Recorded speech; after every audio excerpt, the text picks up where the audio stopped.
Well, welcome to the Pleasant Grove Planning Commission. We will start off with a pledge of allegiance given by, or we will, let's see, Commissioner Steele.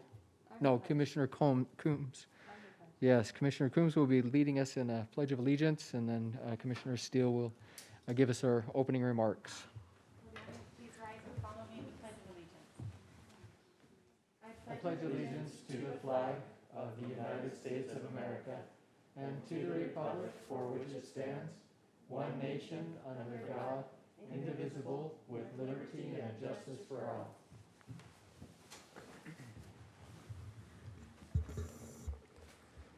Our dear Heavenly Father, we are grateful that we can serve here together tonight and see to the business of the city.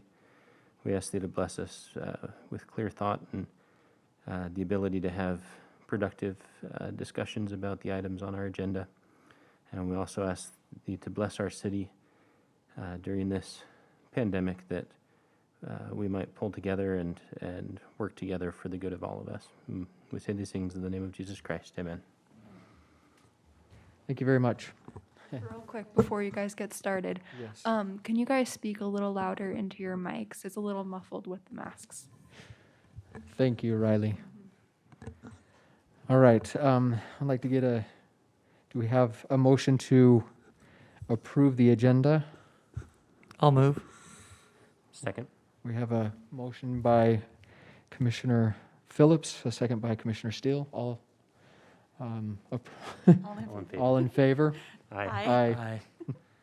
Aye. Okay, motion to approve the staff reports as indicated tonight. I move that we approve the staff reports. I'll second. We have a move by Commissioner Steele to approve, second by Commissioner Phillips. All approve, yes, I apologize. All in favor? Aye. Aye. Okay, staff reports, okay, yeah. So do we have any declaration of conflicts and abstentions from any commission members tonight? Let's hope not, because there won't be a quorum if there are. True. And, all right, there's none. Okay, so we will proceed forth with item number 1, public hearing. Preliminary subdivision plat located at approximately 1400 West State Street, Sam White's Lane neighborhood. Public hearing to consider the request of Carol Harris for a preliminary commercial subdivision plat called PG Express Oil Change Subdivision Plat A on property located at approximately 1400 West State Street in the Grove Zone Commercial Sales Subdistrict. Riley? Thank you. The request is for a 2-lot, 1-parcel subdivision called PG Express Oil Change Subdivision Plat A, and a site plan on proposed lot 102 of that subdivision for the PG Express Oil Change. They are both located at approximately 1400 West State Street. Here's a zoning map. And then here's the aerial image. There is an existing plat at this location. It is called Hidden Springs Subdivision Plat A. With the approval of the plat, this plat will be vacated.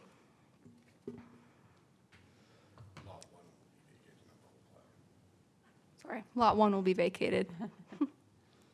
Here's the proposed subdivision showing proposed Lot 101, Lot 102, and then proposed Parcel A right here. On proposed Lot 102, is the proposed site plan for the PG Express Oil Change. The site plan includes a single-story, single-tenant auto service building. Here's the proposed site plan. The required building setback or landscape buffer is 25 feet and is required from both State Street and 300 North. The proposed site plan meets this requirement. The proposed use for the building is an auto repair shop. Our city code requires that the parking ratio for this is 1 space per employee plus 5 spaces for customers. The applicant was required to provide an estimate of how much parking would be needed based on other locations of similar size and capacity. The applicant reported that there would be about 7 employees, With 7 employees plus 5 additional spaces for customers, at least 12 parking spaces are required with 1 ADA space. The site plan provides 20 total parking spaces, which exceeds requirements. The site plan and the design plans were reviewed by the Design Review Board, which found that the site and the building meet the requirements for urban design as well as for building materials and design. Here's the landscape plan for the proposed site. In the Grove Zone, the landscape requirements that there is at least 1 tree per 1,000 square feet of landscaped area, and at least 30% of the total number of required trees must be evergreen. The proposed landscape plan meets these requirements. Lastly, here are the proposed elevations.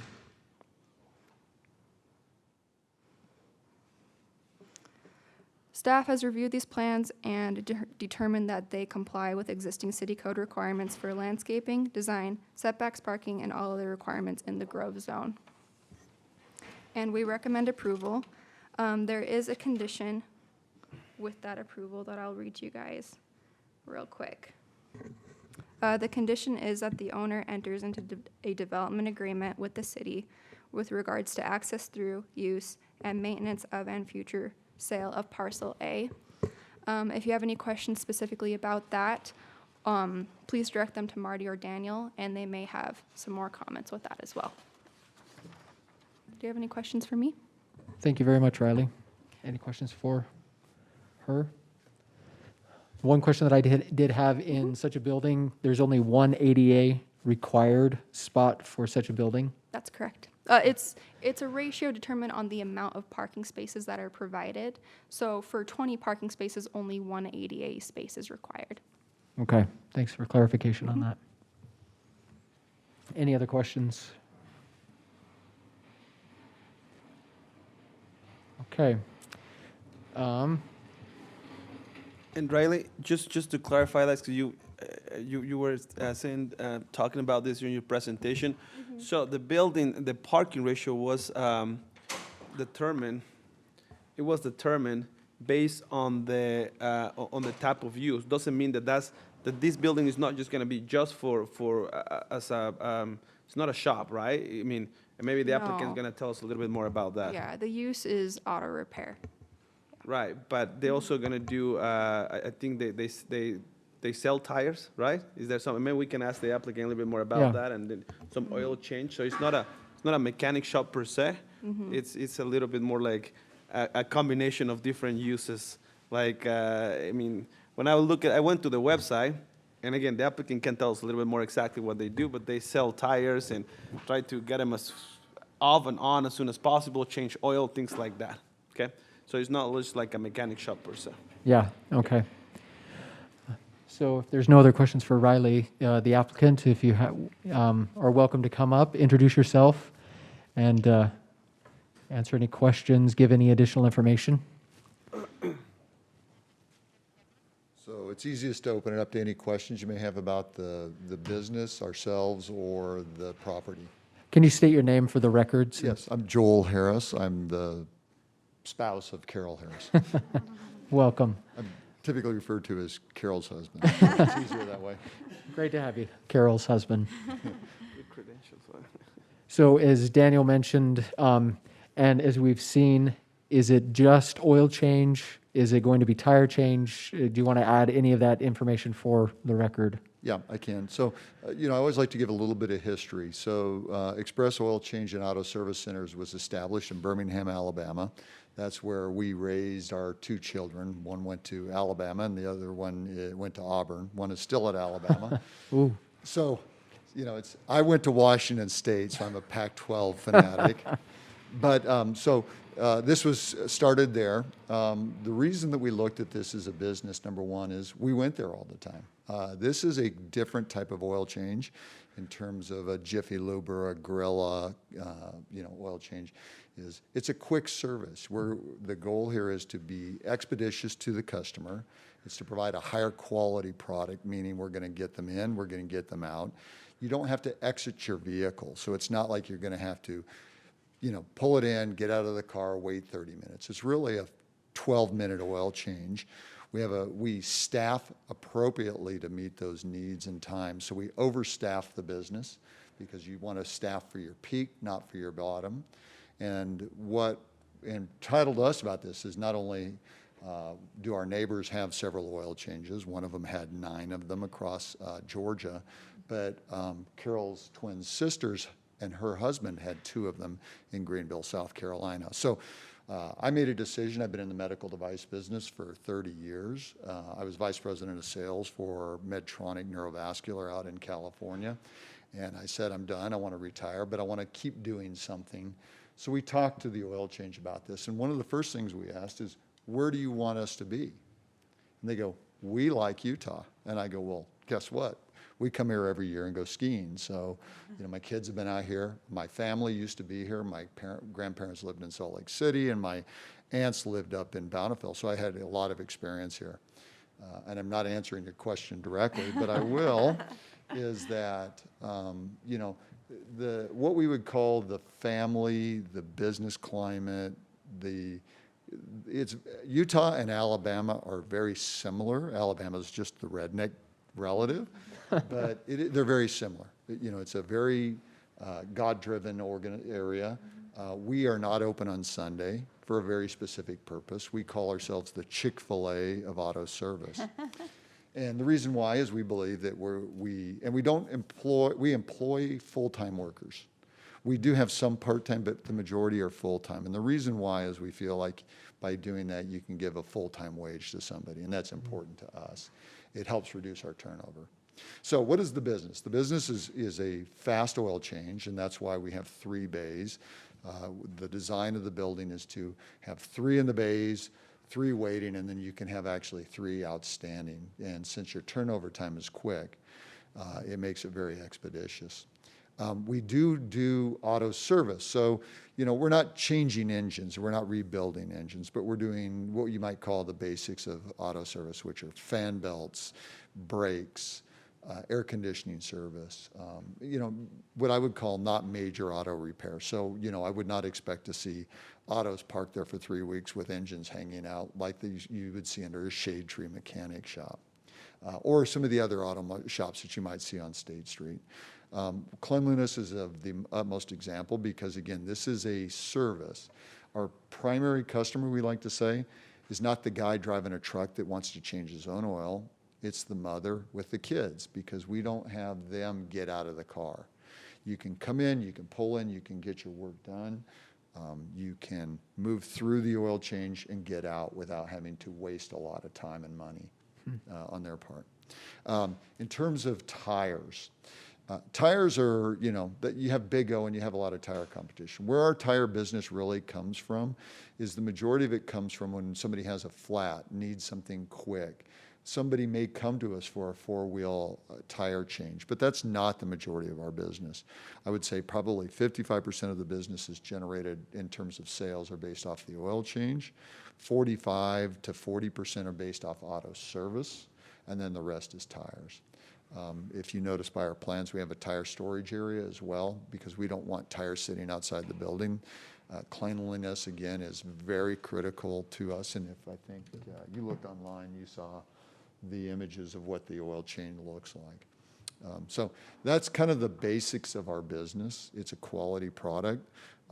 Carol is in charge, will be in charge of the marketing. She's also she is the majority owner in the business as well. So it is a female-owned business. I can service my own cars. I do occasionally, but my job is to kind of run it operationally and keeping the manager and the staff motivated and happy. Awesome. Any questions from commissioners? Usually I get one question. So I notice on slide number 9, the design going, so if you go there, that part that is lower, is that like for oil? Is that the underneath the car and stuff like that? Yeah, so that's what we Okay. refer to as the pit. So on the Pit, yeah. left-hand side of the picture, and again, I'm not sure I assume it's the same way, but that lower is a pit, and it is circled by French drains to drain water out, and it is protected so that we don't have oil seeping into any solutions. You know, in most of the states, because Express Oil Change has about 450 sites, 250 of them, or 200 of them are roughly franchised, the rest are now company-owned, and they build in very high water tables. So we commit to the same standard that you might build in Florida with a 1-foot water table versus I think we were 20 or 30 feet in different parts with the geotech. So that's what it's for. And that way, that's another reason you don't have to get out of your car. You just pull in, you're not coming up, you're not limping over, you just pull in straight like you're pulling into the driveway of your home. Great.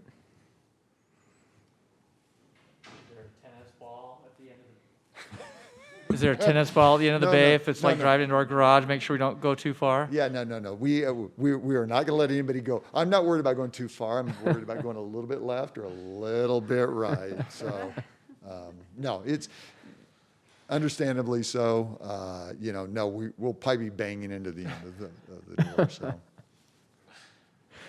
That's awesome. Any other questions for the applicant?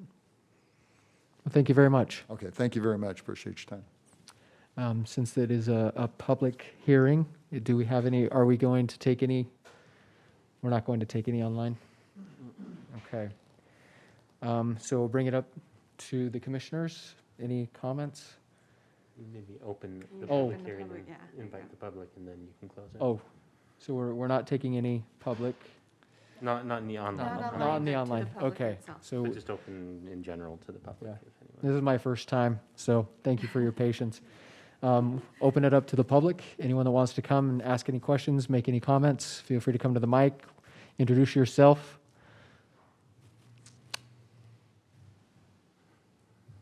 You can close it now. Close it. We'll close the public hearing and bring it up to the commissioners. I don't have any questions. Anything from any of the commissioners? All right, I don't think so. we can take I feel like we understand the issues with parcel A, right? That it's just not developable right now, but maybe an addition in the future when UDOT sells their surplus property on the corner. Do you want to add anything to that, Marty? So I guess just to be clear, so we kind of went the rounds. Just to make sure, and this was after a further discussion with the city attorney, with Tina. And in the end, we have an ordinance that deals with nuisance strips not being created. We don't want to create or prevent somebody from being able to access something that needs to be accessed. And with the creation of parcel A, there is a potential that the corner lot that is currently owned by UDOT would eventually be somewhat landlocked, wouldn't have accessibility to 13th West because of its proximity to the intersection, as well as on State Street, there would not be access. And as they've negotiated with UDOT with regards to the location of the access that can be created, then, and it created somewhat of a nuisance strip here by ownership, then I've talked with Tina. We went through exactly how that might be accomplished. We've talked with Larry Myler to discuss what those terms would be, and we feel like we've come to a good conclusion, which would protect the owner of the UDOT parcel, whoever that may be in the future, would be able to access back to the access road that's provided at the State Street and 300 North intersections there. So that's what we've come up with. The terms of that are still in negotiation, and that's why we don't have something to show you. But the reality is what we're trying to do is just make sure that they have right of access to, and that when they want to come through there, they're able to do that upon development of the property. Or if he sells the property, then he can't ask for a sell price that's $1 million for something that's worth $100,000 type of thing. So that's the intent of the agreement that we'll be working out before they go to city council. Okay. Great, thank you. Thanks. I'm Any- happy to make a motion if Oh, you'd like. Go right ahead. I move the Planning Commission forward a recommendation of approval for the request of Carol Harris for the subdivision plat called PG Express Oil Change Subdivision Plat A on property located at approximately 1400 West State Street in the Grove Zone Commercial Sales Subdistrict, adopting the exhibits, conditions, and findings of the staff report with the conditions that, one, the owner enters into a development agreement with the city in regards to access through, use and maintenance of, and future sale of parcel A, and two, all final planning and fire department requirements are met. I'll second. So we have a motion by Commissioner Steele and a second by Commissioner Coombs. All in favor? Aye. Any object? Okay, We also need to make a motion for the site plan, okay. which is Need item 2. to, on number 2, for a site plan, we need to, public hearing to consider a request of Carol Harris for a site plan for a single-story, single-tenant retail tire center and auto service building on property located at approximately 1400 West State Street in the Grove Zone Commercial Sales Subdistrict. Motion, I'll entertain a motion. So since we didn't announce earlier that we were considering them together, Is that- maybe we should open and close a public hearing for this item as well. So we'll open up a public hearing for item number 2. Close that hearing. Any other comments from the commissioners? I'll take a motion. I'll entertain a motion. I'll make a motion. I move the planning commission forward a recommendation of approval for the request of Carol Harris for the proposed site plan on property located at approximately 1400 West State Street in the Grove Zone Commercial Sales Subdistrict, and adopting the exhibits, conditions, and findings of the staff report, and as modified by the conditions below, all final planning, engineering, and fire department requirements are met. We have a motion by Commissioner Phillips, I'll second. second by Commissioner Coombs. Daniel has a comment? Well, no, just as a comment, let's finish it and then I'll. Okay, sorry. All in favor? Aye. Any opposed? It moves. Okay. Yep, so as you guys mentioned, there's some conditions that need to be met before we go to city council. So once those are ready and we have finalized plans, we'll go ahead and show it to the city council for final approval. Right now, we just got the recommendation of approval. Right? Just to confirm that. Thank you, Chair. Okay, great. Thank you, Daniel. See, Good. Thank you. thank you very Hopefully, much. welcome to Pleasant Grove. Roll Tide. Yeah, roll tide. Or, yeah, War Eagle, yeah, we take your pick. All right, we need to review and approve the minutes from July 9th Planning Commission meeting. Anyone have any changes or amendments that need to be made? Todd's not here. Nope. So I entertain a motion to approve those.